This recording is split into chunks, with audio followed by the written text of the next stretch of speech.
Hi, next is basic concepts. Basic concepts is so important because here is where we learn who has a right to tax, who is liable to pay such tax, and which part of the act or which part of the constitution authorizes such person to collect tax from the citizens or other non-residents as the case may be. So basic concepts or basic definitions is what is contained in this, like who is an assessee, what constitutes a person, what is assessment year and previous year. So starting with what is assessment year and previous year.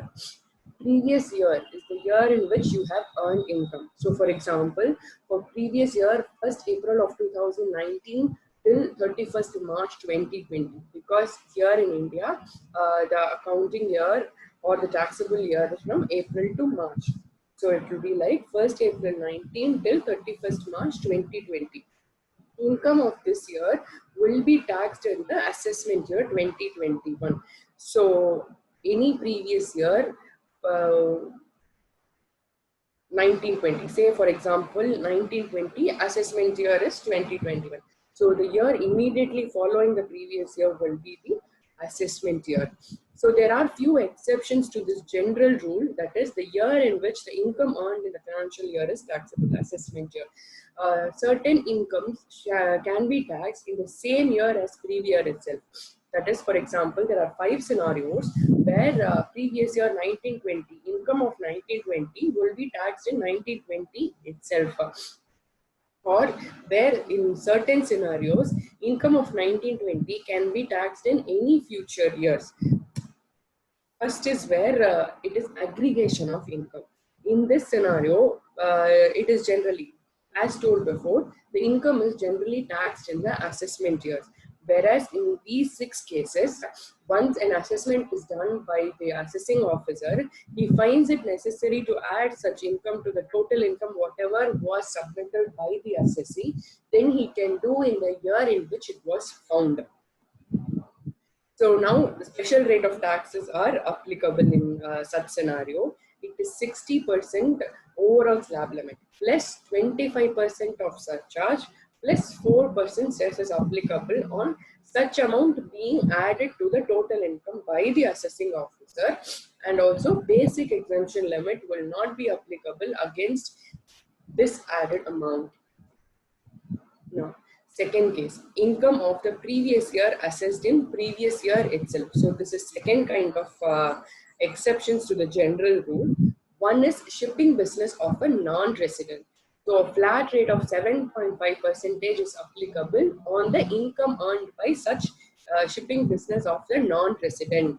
It is not applicable to an Indian born ship. So this is only for shipping business of a resident which either has a destination or arrival from India. Wherever the amount has been received, it will be deemed to have been received in India, and such amount will be taxed in the same year itself.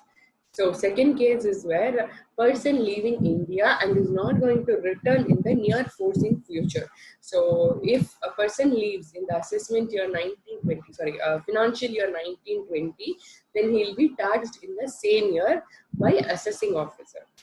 Third is where a body of individuals or AOP has been joined for a specific event or a specific condition. Say this has been joined for a particular construction of a building, after which the construction or sale of all the flats or something, they are going to dissolve the AOP itself.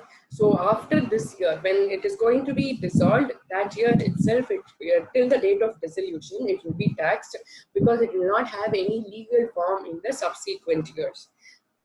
Fourth case, persons likely to transfer property to avoid tax. So where assessing officer is of opinion that the person is transferring or selling any property, or he is alienating the property just to avoid taxes, the only base for this transfer is to avoid tax, then even in that case, he can be assessed in the same previous year itself. Discontinued business. So where any business is discontinued during the previous year, till the date of discontinuance, assessing officer can assess the income of the previous year in the previous year itself. So learning individual slab rates with an example where an individual earns an income of 12,50,000. So his total income after deductions, eligible deduction and exemption is 12,50,000 for the financial year 2019-20. So up to 2,50,000, the amount is not taxable in hands of anyone because the basic exemption limit for individual resident less than 60 years is 2,50,000. Whereas in case of a senior citizen, it is 3 lakh, and super senior citizen, that is people above the age of 80 years, it is 5 lakhs. So always try doing it in the format any amount that has been asked. If you are comfortable with writing, remembering the numbers for each slab, then fine. If not, follow these steps. Like first slab, which is 5 lakh to 2,50,000. Say the amount itself is less than 5 lakhs, there will be a rebate of 87A, which is available up to rupees 12,500 who has income less than 5 lakhs. Then no tax will be applicable on individuals up for earning income up to 5 lakhs. Even if it is 1 rupee above 5 lakhs, then we'll have to start applying these rates. So any amount which is above 5 lakhs and 10 lakhs, say 7.5 lakhs is the income, then first slab will be 10,500. So any amount above 5 lakhs, first slab that will be applicable is 12,500. On subsequent slabs, you'll have to apply the rates. So first 2,50,000 to 5 lakh, it is 5%. Then 5 lakh to 10 lakh, it is 20%. And any income above 10 lakhs will be 30%. So the difference between three different age limits are shown here. There are 3 different assessees who will fall under the tax bracket of 30%. So first is firm or LLP, local authority, and company. Now company has 2 exceptions. One is foreign company, where the rate of 40% is applicable, and the second company where the total income or gross receipts in the previous year 17-18 is less than or equal to 400 crores, then 25% shall be applicable. Now, revising what is a foreign company. When will a company be deemed to be a resident of India? Either it has POEM in India, that is a place of effective management is in India, or it is an Indian company that is incorporated in India. Once it is incorporated in India, it is a resident. Second is POEM is in India, place of effective management. So the companies which doesn't fall under these 2 categories shall come under the tax bracket of 40%. Next is cooperative society, where we have 3 tax limits, tax brackets, 10, 20, and 30. So for total income up to 10%, 10 to 20%, and above 20,000, it will be 10%, 20, and 30%. Specific rates. So what for certain heads of income, specific rates of taxes are applicable. So one is long-term capital gain other than section 112A. That is 112A covers transfer of equity shares, unit of an equity oriented fund, or unit of business trust. So this reduced rate of tax, which is 10%, is up to 1 lakh rupees. Grandfathering model should be applied, and also this reduced rate of tax is applicable only if STT is paid. The same condition is applicable to the short-term capital gain on transfer of such units, that is 15%, only if STT is paid. Otherwise, for short-term capital gain, normal slab rates will apply. Fourth scenario, winning from lotteries, puzzles, races, or card games. It is 30%. That is maximum marginal rate. Fifth is dividend income above 10 lakhs. So up to 10 lakhs, in financial year 1920, any dividend income for which the DDT has been paid by the company is exempt in the hands of shareholders. That is the person who is earning dividend income.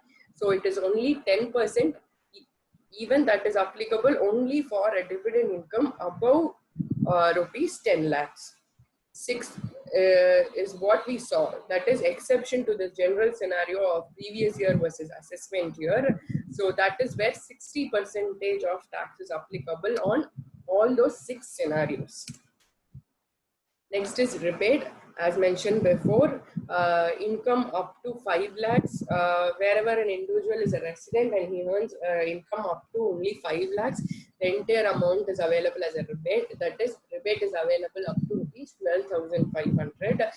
When you have a long-term capital gain where 10% tax is applicable, that is shown as second scenario here, against which this rebate will not be applicable. Even if this is the only amount of income for the year and the same is less than 5 lakhs, you cannot claim 87A rebate against this income. Health and education cess of 4% is applicable on all the taxes whichever is being paid as per these rates. So even in this scenario, this is before cess, so only basic slab has been applied. Over and above this amount, an amount of like a rate of 4% will be applicable on this. So next is surcharge. So first, on any income or any tax payable, we'll have to first calculate the surcharge, and including the surcharge amount, cess will be calculated at 4%.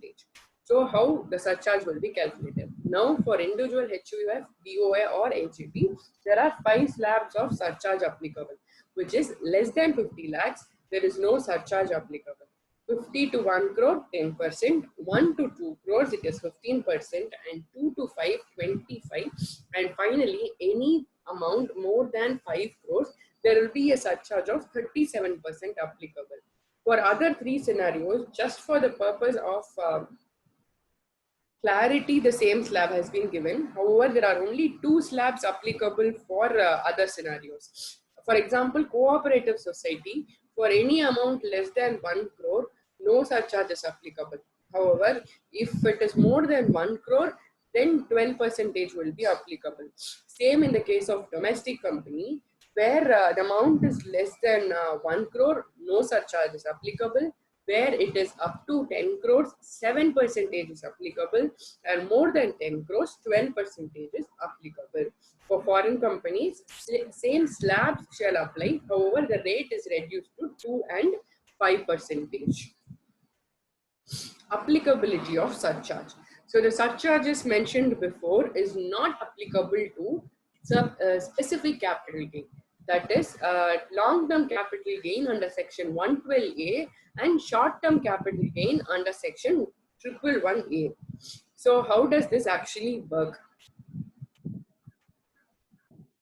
So till the third slab rate, that is more than 1 crore and less than 2 crores, any amount of income, total income, including the specific capital gain as mentioned, that the short-term capital gain under section 111A and long-term capital gain under section 112A will not have any issues. That is, for the entire total income, 15% of surcharge shall be applicable.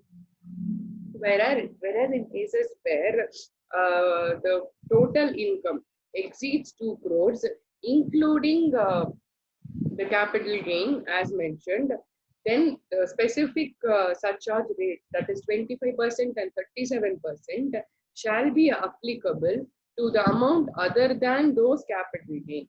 Because for the amount of capital gain that is specified here, only 15% of surcharge shall be applicable. So this is a recent amendment as per your RPP. This question is really important. So exception to this case is where which can be explained with a problem in your RPP May 2020. In the given scenario, the income, the total income exceeds 2 crores only with inclusion of long-term capital gain and short-term capital gain. In that scenario, only 15% of surcharge shall be applicable on the total income of the assessee. So the difference between this example and this is that over there, only after including the capital gain, the amount exceeds 2 crores. So once the amount exceeds 2 crores, because of the capital gain, then the entire amount will be subject to surcharge at 15%. Whereas in these two cases, amount is applicable. The surcharge is applicable at respective rates, because even without including the capital gain, the amount exceeds the mentioned slab rates. That is, it's more than 2 crores, and over here it's more than 5 crores. So this chapter is something which cannot be taken lightly, because even though it's just a basic concept, the applicability of this concept can be there, or influence of this chapter can be there in almost all the 10 chapters in your question. And also there is a good chance that you will get a good amount of MCQ from such chapters. So do concentrate on your basics also for a better understanding of all the 5 heads of income. Thank you.